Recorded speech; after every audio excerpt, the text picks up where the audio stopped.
those movies are just so terrifying, and I know out there people have used those movies as pranks.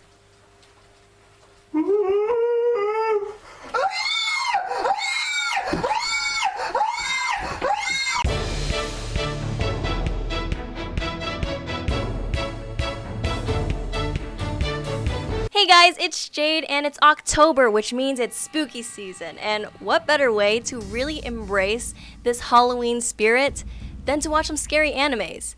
Now, to be completely honest with you guys, I've had my fair share in watching scary things, but I'm not the type of person that goes out of my way any other time of the year to watch something scary, because I get easily spooked, like really spooked, and I get paranoid at night after watching something scary, thinking that every little sound in the house will be a ghost and try to kill me.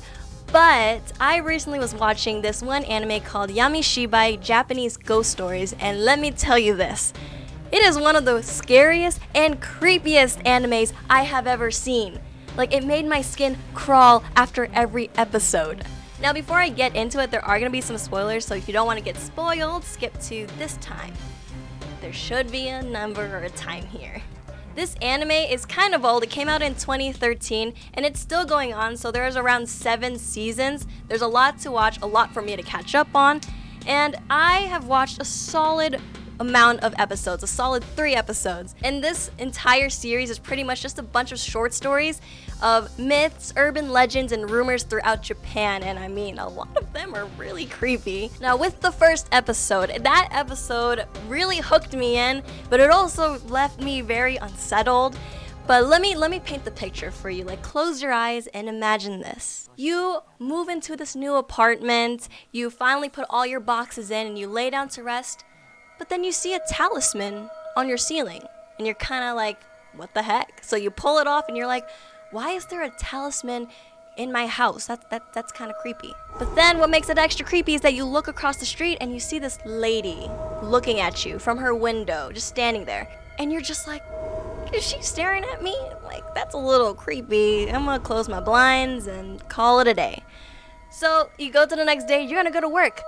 Same lady across the street is staring at you, and you're just like, what? Why is she staring at me? That's so creepy. And literally, I would run away. The guy ran away. You should run away.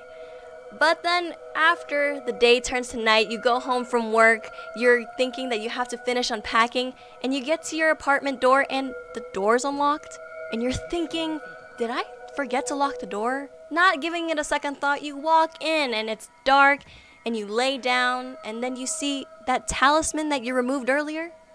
It's there again. And you're like, what the heck is happening? And when you are about to reach up and take it off, that lady across the street is in your house and just pops out. Like, if that was me, if I didn't die of a heart attack when that happened, I would definitely try to move out the next day. Not even kidding. But she gets arrested by the police. You're like, hey, now it's gonna be normal from here on out. You go back, you clean up the mess she made, and then you see that a talisman fell from under your table. And you flip the table over and she had put a bunch of talisman under there, and you're kind of like, what did I do to this lady for her to do this? So you start ripping them apart. You're kind of like, what? Why? Only to realize, you look up and you're thinking you're imagining it, but there's just a bunch of ghosts, like spirits, looking down at you, and it ends. That is so creepy, especially when you don't even know what happened next, because these shorts are very short. They are 4.5 minutes long, but it ends not definite. So you're kind of thinking, what happened to the guy? Did he move out? Did he get like possessed? Did he like die or something? A lot of questions about what happened in that apartment.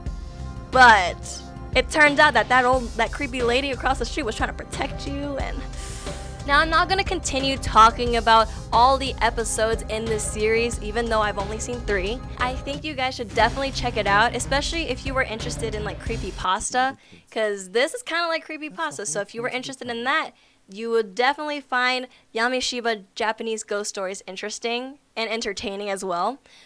But what I loved about it, even though I'm not a huge fan of scary things, is that it really built on like the fear on it, because it started off as a normal story and the fear slowly crept up on you until it just like hits you with like everything scary at the end or near middle, depending on the story. I also like how they kind of try to mimic this whole Kamishibai Japanese storytelling method, but it's so creepy, especially with the art style. It was this picture book kind of style. It had like a traditional Japanese ink work with like a little blotchy, so it kind of gave like an eerie vibe to it. But then it also had the music in the background. It was slight, and it kind of crept up until you got a huge jump scare, and that terrified me.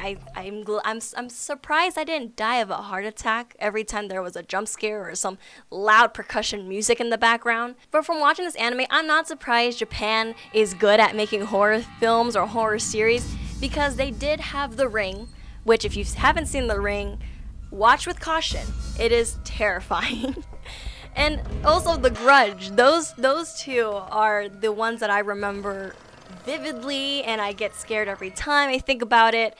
But also, in the first episode, the woman across the street really did remind me of The Grudge, or The Ring, whichever you like the most. But I feel like those movies are just so terrifying, and I know out there people have used those movies as pranks.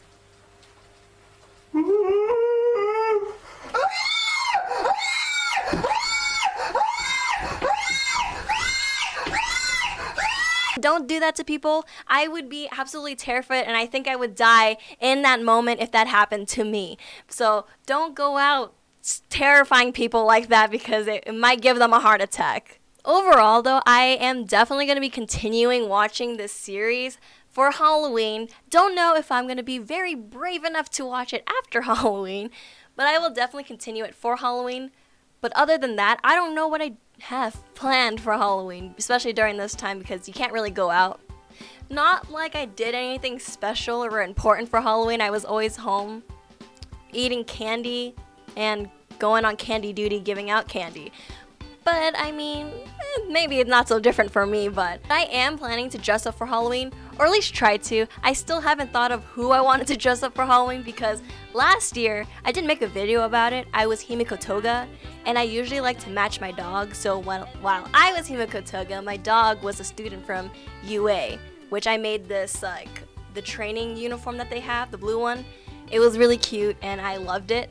But I am trying to think if I should stay in My Hero Academia. Maybe I should move to another anime. Maybe Haikyuu. Or maybe I should go like Naruto. Because I was thinking maybe my dog can be like from the Akatsuki, and I can make like a character from the Akatsuki. Maybe. That'd be fun though. But I'm still thinking about it. Hopefully I'm not like procrastinating enough where I'm just absolutely like have no idea what to dress up as, and I just like am myself for Halloween. That'd be scary. But what about you guys? What are you guys doing for Halloween? Or if any of you guys are dressing up, what are you guys for Halloween? Comment them down below. I would love to know. But that is all I have for today. Hope you guys enjoyed it. Don't forget to subscribe, and I'll see you guys in the next video. Bye-bye. Only 7...